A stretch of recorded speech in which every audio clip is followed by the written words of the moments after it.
Bon, maintenant que le Real Madrid a dit adieu à probablement tous les titres pour cette saison, analysons la saison du Real Madrid et qu'est-ce qu'il doit faire pour faire une meilleure saison la saison prochaine. Alors déjà, on va s'appuyer sur la finale qu'on a vue contre le Barça, la finale perdue par le Real 3-2. Ça a permis de mettre en lumière une première évidence, c'est que ils auraient dû jouer en 4-4-2 dès le début. Pour information, le Real, ceux qui n'ont pas vu le match, le Real a joué en 4-4-2 contre le Barça, où ils ont perdu, mais où les joueurs offensifs étaient beaucoup plus à l'aise. Déjà Bellingham, ceux qui ont vu le match, Bellingham, il a fait un match exceptionnel malgré la défaite.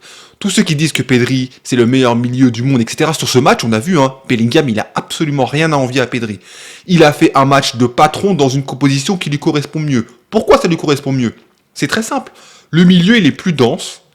Et donc, quand il monte, il n'a pas besoin de se poser la question de savoir qu'est-ce qui se passe si l'action offensive, elle aboutit pas. Pourquoi? Parce qu'il y a 4 milieux. Donc ça veut dire qu'il peut y avoir 2, 3 milieux derrière lui. C'est plus simple pour Bellingham de se projeter. En plus, ils ont joué comme ça toute la saison dernière, donc il a ses automatismes, etc. Bellingham, il a plus de liberté, et c'est des joueurs comme ça qui doivent avoir plus de liberté, vu tout le talent qu'il a. Il a fait des diffs de fou, et il aurait pu être l'homme du match si le Real avait gagné, honnêtement. Ensuite, Mbappé, quand il est rentré à la mi-temps, vous avez vu comme il était efficace? Dans ce 4-4-2, c'était plus simple pour lui de se projeter. Parce que, encore une fois, le milieu il est plus dense, il y a moins de séparation entre les joueurs, etc. C'est plus facile pour des joueurs comme Mbappé, Vinicius, etc. Vini, il est sorti. En vrai, c'est dommage pour le Real, parce que si Vini avait pu tenir plus longtemps, je pense que le Real aurait pu s'imposer dans ce match. Et ce, malgré le fait qu'on a un Barça qui est, sur le papier, bien plus fort d'un point de vue collectif, etc. On a vu, avec ses joueurs, avec les limites sur le niveau de certains joueurs, on va en reparler après, que le Real aurait pu le faire en 4-4-2. Donc voilà, ça c'est la première chose la plus évidente. Ensuite, la deuxième, on le répète depuis le début de saison, les 4 fantastiques, ça a été une grave erreur. Et il y a plein de monde qui disent que ouais, c'est la faute de Florentino Pérez qui s'est passé, parce qu'ils n'ont pas recruté, etc. On va parler du recrutement après, mais l'alignement des 4 fantastiques, c'est pas Florentino Pérez, c'est Ancelotti. C'est Ancelotti qui a persisté toute la saison à mettre les 4 alors que ça se voyait que ça fonctionnait pas. Ils ont perdu contre toutes les grosses équipes, contre l'Atlético, contre Milan, bref, ils ont perdu, et Ancelotti, vous n'allez pas me faire croire à moi qu'Ancelotti Ancelotti n'avait pas le pouvoir de retirer l'un des 4 s'il le voulait vraiment. C'est pas Pérez qui l'a forcé, c'est lui qui a pas voulu. Ancelotti, toute sa carrière, il a fait des choix d'homme fort. Ancelotti, c'est un grand coach. Certains même diront le plus grand. Comment ça, Ancelotti, il a pas eu les balls d'enlever l'un des 4 mecs? Quand je dis l'un des 4, en vrai, c'est l'un des 3, parce que Bellingham, tu l'enlèves pas. Mais l'un des 3, il aurait pu le faire s'il le voulait, mais il l'a pas fait. Il a persisté dans son 4-3-3 avec les 3 devant, et ça a pas marché. Et vous savez pourquoi ça a pas marché? Notamment parce que jamais les 3 n'ont été bons en même temps. En début de saison, jusqu'en décembre, Mbappé, il était dans un trou. Ensuite, Mbappé est revenu du trou. Mais Vinicius, il a pris sa place dans le trou. Il a commencé à faire des performances moyennes, etc. Et là, depuis 2 mois, on voit Rodrigo, il fait n'importe quoi. Donc au final, les 3 n'ont jamais été bons en même temps. Ça maintenant c'est réglé. Ensuite, maintenant qu'on a dit ça, 4 fantastiques, ça a été une erreur. Ancelotti est clairement à blâmer pour ça. Maintenant, il faut enlever l'un des 3. Rodrigo semble tout désigner. Pourquoi Rodrigo? Moi, j'ai toujours défendu Rodrigo. Dans le sens où je trouvais pas ça juste que automatiquement on se dise que ce soit lui qui doit sortir, que Rodrigo doit sortir parce que c'est le moins bon des 3, ce qui n'était pas vrai à ce moment-là. C'était une question de statut. Mais il faut avouer la vérité. Depuis 2 mois, Rodrigo, il a chié. Rodrigo, il a chié sur les matchs du Real. Il a fait 2 derniers mois catastrophiques. Il tente plus, il percute plus, il est pas bon. Et surtout, t'as l'impression qu'il a pas envie. Je sais pas ce qui se passe. Il y a des rumeurs qui disent qu'il va partir dans un autre club. Si c'est le cas, honnêtement, je serais pas surpris. Parce que là, il a la tête ailleurs, clairement.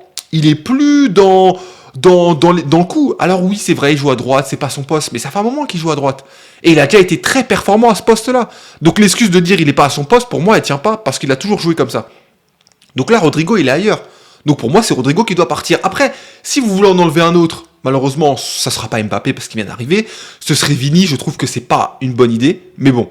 Tout est possible après, tout est possible. Mais pour moi, sur le papier, c'est Rodrigo qui doit partir.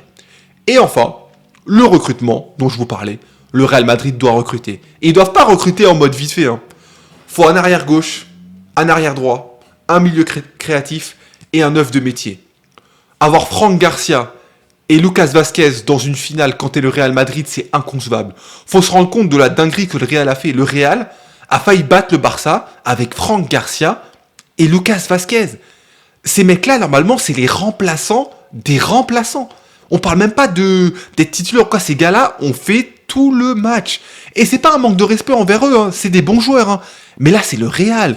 Une époque, il y avait Marcelo, il y avait Roberto Carlos, il y avait Carvajal Prime. Et là, tu passes à Franck Garcia et Lucas Vasquez. Les gars, faut réaliser à quel point le Real, ils étaient loin. Et ça, pour le coup, c'est de la faute de Florentino Pérez.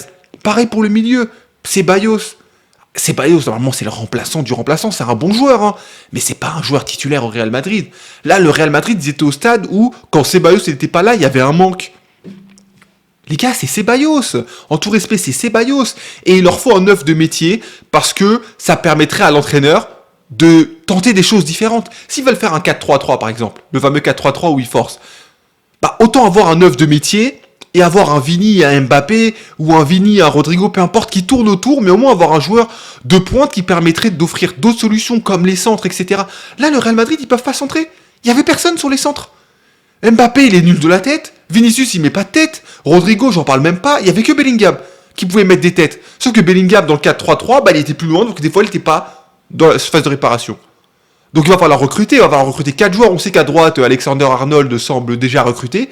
À gauche, je sais pas vers qui il se penche, parce que j'ai l'impression que Mendy, qui pendant un moment donné a été l'un des meilleurs latérales du monde, là il est perdu, je sais pas ce qui se passe. Encore une fois, le milieu créatif, et un mec devant. Je suis convaincu que le Real Madrid peut, dès la saison prochaine, faire une excellente saison, si tous les critères sont réunis, c'est-à-dire un changement de coach, bien évidemment, le retour au 4-4-2, l'un des trois devant qui s'en va, le recrutement, il y a de la place. Parce que là, un Real Madrid de ce niveau-là, cataclysmique, n'est qu'à 4 points du Barça, aurait pu les taper, etc. Alors que le Barça, on dit que c'est la saison de leur vie, etc. Donc il y a de la place pour ce club.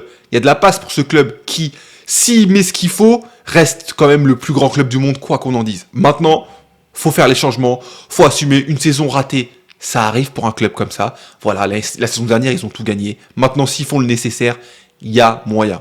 Dites-moi, qu'est-ce qui vous a laissé le plus? Est-ce que pour vous, c'est le fait de ne pas avoir été en 4-4-2, le fait d'avoir insisté sur les 4 fantastiques, le niveau de l'un des 3 joueurs, Rodrigo, Mbappé, Vinicius, peu importe, etc.